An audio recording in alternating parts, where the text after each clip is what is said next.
I'm your host, Logan23. You're joining me for Drumline Chapter 8.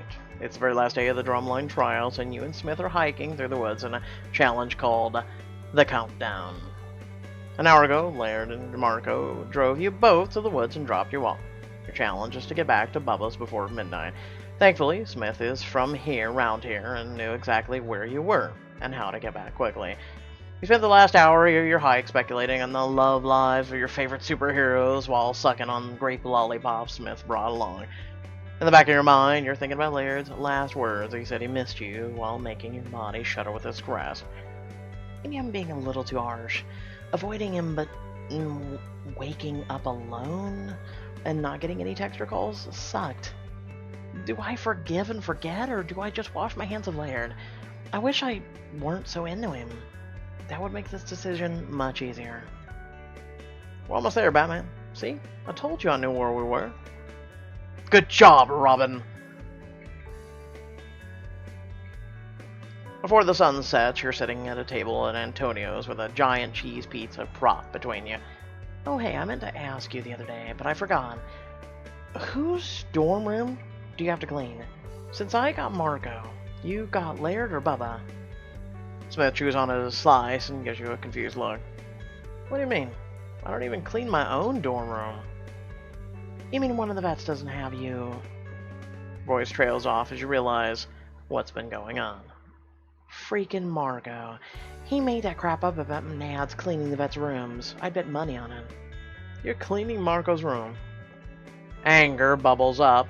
You were told to do what the vets told you to do, but you're the only Nad being asked, and that is not cool.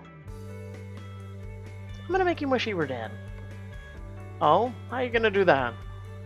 The idiot gave me keys to his room. He did this to himself. I'm gonna put jock itch powder in his sheets. Oh, you poor bastard. Smith's eyebrows raise on his forehead at your vehemence. Wait. How did Marco even get you to do that? He told me that I had to, but you know what? It's fine. If that's the worst thing he can do, or think of to do to me, I can handle some homework. I wonder if it's a gender role thing. If he's trying to put you in the place symbolically, like, you know, traditional shit where women clean the house. Yeah, I know what the gender roles are, Smith. You're giving him way too much credit. You think Marco thinks symbolically? Seriously? Are we talking about the same guy? Smith has a thoughtful look on his face, but wipes clean with some of his trademark smile. You're right, my bad. More likely he's just lazy and saw an easy way to con you into doing it. You're gonna stop now that you know. Nah, I can handle it. I just wish I knew why Marcus is such a douche to me. It's probably because he didn't have a very good role model on how to treat women growing up. That's no excuse. Okay, that's literally no excuse. I had no role model on how to treat women growing up. I literally saw all the bad things that were done to women, and I said, I won't do those ever. That was my role model, was my own brain. So that's no excuse. I'm not saying that I'm defending him, but you can see how a confident girl like you could bring out the worst in him. No! All you can do is stare at Smith incredulously. You're serious. Smith, do you like him? Your eyebrows nearly reach her hairline, and your voice raises on an octave. How could Smith like that jerk? I don't like him. I don't like the way he treats you, or the way he acts sometimes. But I do think he's kind of hot when he gets all worked up and starts strutting around. I know you're blinded by Laird, but... Laird. I keep saying it. But have you seen the abs on Marco? That boy is hot. But still, of all people, Marco, scrotum breath? I've always had a weakness for bad boys, okay? I don't want to date him or anything, I'm just saying. If he got really drunk one night and wanted to experiment or offer me a private practice session, I wouldn't say no. Smith, you deserve better. That's really sweet of you to say, Batman. I mean, I can think of 5 guys on the line, and at least 3 cymbal players that would be better for you. Oh really? Which ones? And are they as hot as Marco? I'm not gonna be able to look Marco in the eye now. Perfect, I love that. You'll think you're being subservient. Less drama for us all. With a laugh, you toss your wadded-up napkin at him. Time flies with you talking about classes, roommates, moving in, drumline. You lose track of time. Holy shit. This timestamp says it's 11:30. We only have half an hour to find Bubba's place and get our drink on. Holy shit, Batman. It's time to fly. It's time to run is what time it is. Smith drags you through the door with 7 minutes to spare. You finished your second nah juice when you feel like someone is watching you. When you look up, Laird is his intense look on his face.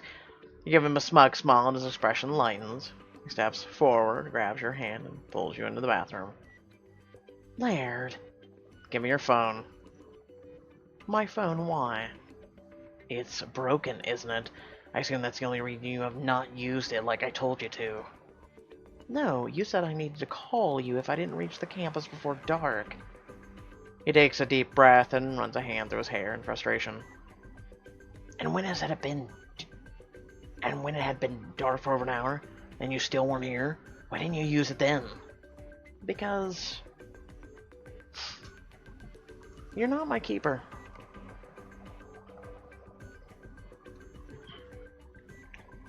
His eyes flash with something you can't quite fathom before his lips are against yours. No, I'm not. You're right. Good. Glad we got that settled. Your fingertips brush against your lips. They're still tingling from the brief touch. Laird looks back you up against the... Oh, Laird backs you up against the door with one hand while the other reaches in your waistline to pull out your phone. Did you even check it? No, it was against the rules. And also, I didn't need to. I told you I had this.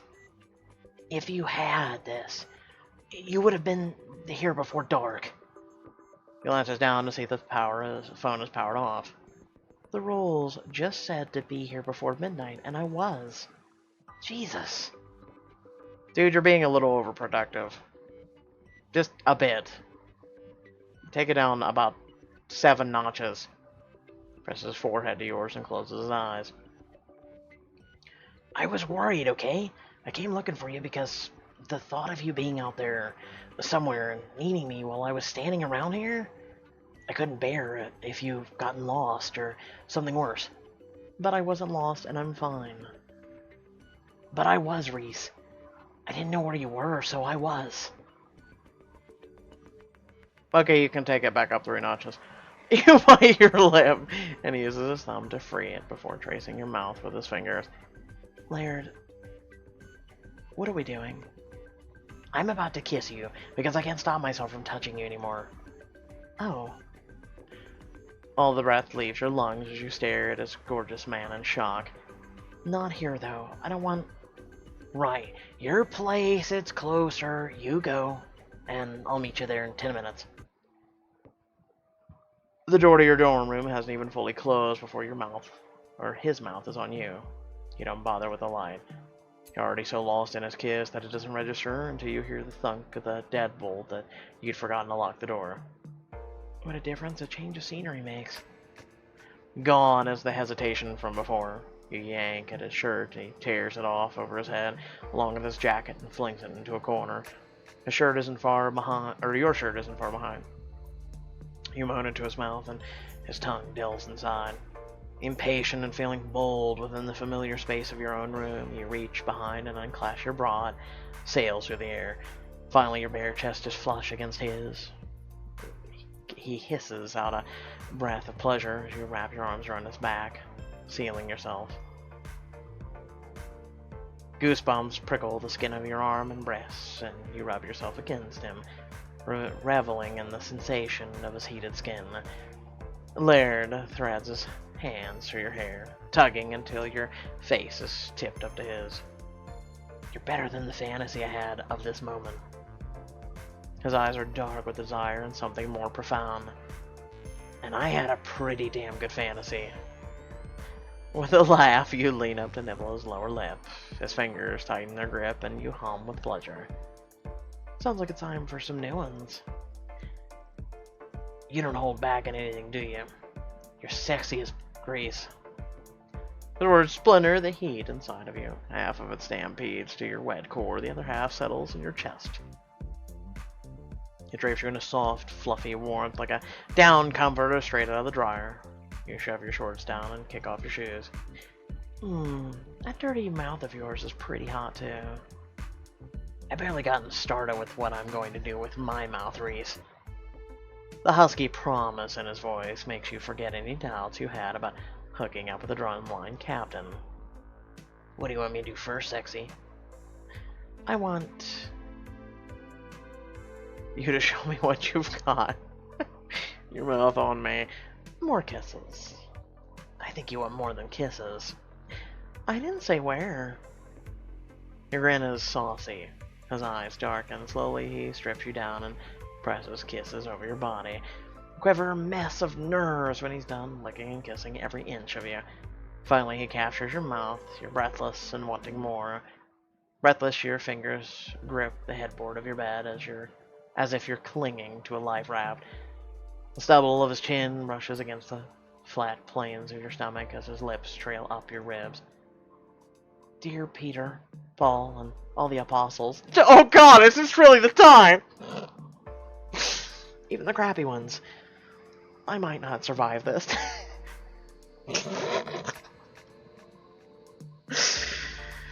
Oh my God.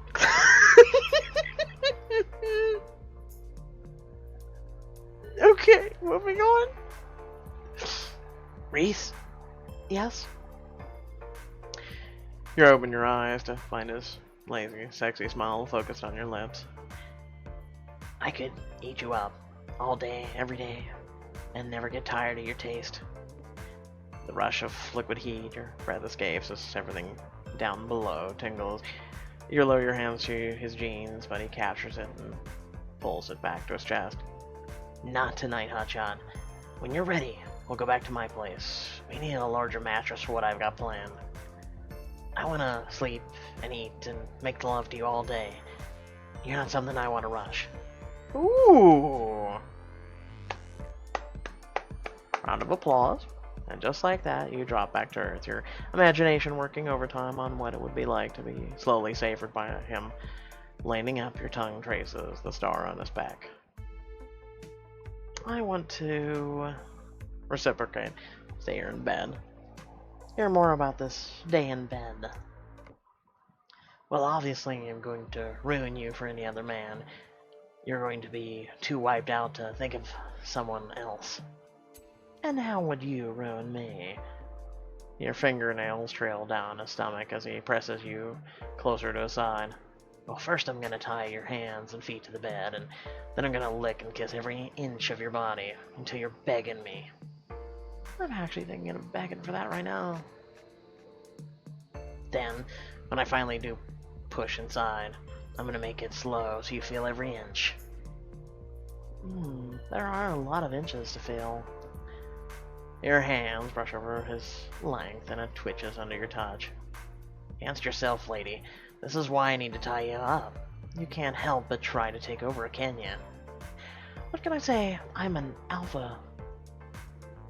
You're my alpha. He kisses the tip of your nose with a smile. I don't want you any other way. You fall asleep snuggled, naked, in his arms, and it's not until the sun is streaming in through your window that panic sets in. Your eyes pop open as you scramble off the bed. Wake up! Groans and pulls you back on top of him. Laird! Keep wiggling like that. It's almost 9. You have to go. I totally forgot it's moving day and my roommate is going to be here any minute.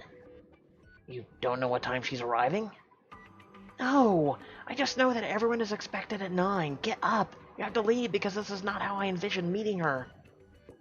He grumbles and grips your bottom before capturing your mouth with his tongue lashes with yours until you're moaning and writhing against him.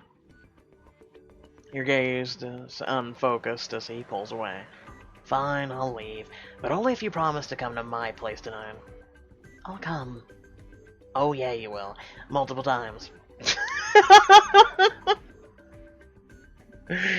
Oh, Jesus, this guy. 7. What, is that how many times, or is that the time we're first meeting. I'll even feed you. A dimple pops out with your smile. You eat red meat? Your eyes flick down to his leg, which is making a proper morning appearance. Not that kind. Eyes up, miss. Yeah, I eat red meat. I'll see you at your place at 7. Now go. He laughs and pulls on his clothes. He plants one last kiss, breath-stealing kiss, on your lips before leaving. You clean your room and settle in to wait for your new roommate. By 5, you decide to track down your RA. I know I'm going to pronounce this wrong. I'm looking at it and I'm just going, Myrna? Myrna. Because she still hasn't shown up. Oh, Reese. Well, we've seen this person before. I meant to find you earlier today, but I forgot. Yeah, your roommate isn't coming. She switched schools at the last minute. I'd keep that quiet if I were you. If nobody realizes, they might not fill that spot with anyone else. That would be amazing. Gotta run. A girl down the hall can't figure out how to log onto her campus Wi-Fi, and her world is crumbling. With an understanding grin, you wave Myrna off and head back to your room. It's time to start getting ready for your date tonight with Laird. I'll wear something seductive. Is that what they call that? Ooh, okay. Tonight is gonna be amazing dinner with Laird and Zax. So much. You're not a virgin, but your experience is intermittent than expert. You're looking forward to an incredible night with him.